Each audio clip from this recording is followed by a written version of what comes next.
Hi everyone, welcome to my YouTube channel. I hope you all are doing well and staying safe. आज का जो हमारा chapter है वो है स्ट्रक्चर ऑफ द एटम।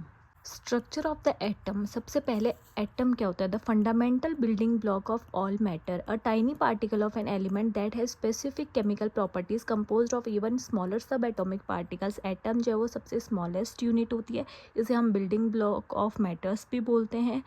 और ये क्या करता है, इसमें अपनी स्पेसिफिक केमिकल प्रॉपर्टीज़ होती हैं और उन केमिकल प्रॉपर्टीज़ में जो है वो सब एटॉमिक पार्टिकल्स भी प्रेजेंट होते हैं। सब एटॉमिक मतलब कुछ एटम्स जो उससे भी ज़्यादा छोटे होते हैं।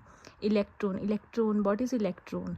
सब एटॉमिक पार्टिकल्स इलेक्ट्रॉन और प्रोटॉन्स होते हैं। इलेक्ट्रॉन्स की बात करें, a tiny fundamental particle with a negative electrical charge that orbits the nucleus of an atom, forming the basic building block of matter, and it is crucial for electricity and chemical bonds. Electron जो है ये भी क्या होता है? Tiny particles होता है और इसका चार्ज कैसा होता है? नेगेटिव चार्ज होता है और ये न्यूक्लियस के अंदर प्रेजेंट होता है और ये भी क्या करता है? Building blocks of matter. And it is crucial for electricity, और ये किसके लिए रेस्पॉन्सिबल होता है? इलेक्ट्रिसिटी और केमिकल बॉन्डिंग के लिए जो है इलेक्ट्रॉन्स रेस्पॉन्सिबल होते हैं। प्रोटॉन, सब atomic particle with a positive electrical charge, और प्रोटॉन्स कैसे होते हैं? पॉजिटिवली चार्ज होते हैं। स्ट्रक्चर ऑफ एटम, एटम के स्ट्रक्चर में जो है क्या क्या प्रेजेंट होता है? Arrangement of electrons and protons with in an atom. Atom के स्ट्रक्चर के अंदर जो है, एक एटम के अंदर जो है इलेक्ट्रॉन्स और प्रोटॉन्स का अरेंजमेंट होता है। अब वो किस किस तरह से होता है, ये कुछ थ्योरीज पे बेस करता है। वो थ्योरीज हैं Thomson's model of an atom, the Rutherford's model of an atom, Bohr's model of an atom. In scientist ने जो है अपने अपने बेसिस पे जो है एटम के बारे में बताया है। सबसे पहले Thomson's model of an atom, इन्होंने क्या बताया? He propose that an atom consist of a positively charge sphere and the electrons are embedded in it.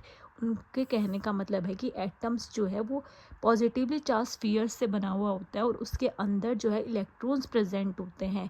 यहाँ पर उन्होंने स्ट्रक्चर ली है वाटरमेलन की। जो वाटरमेलन के आउटर सरफेस है उसको उन्होंने पॉजिटिवली चार्ज बताया और उसके अंदर जो उसके सीड्स प्रेजेंट हैं उनको उन्होंने इलेक्ट्रॉन्स बताया है।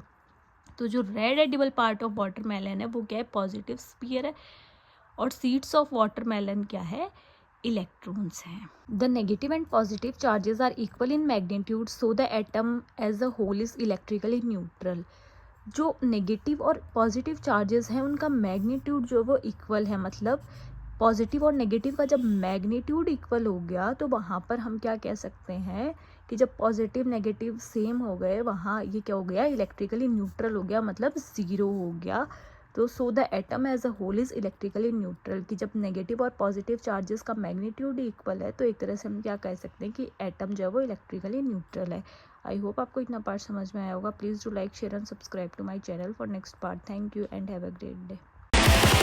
Subscribe now and hit the like button.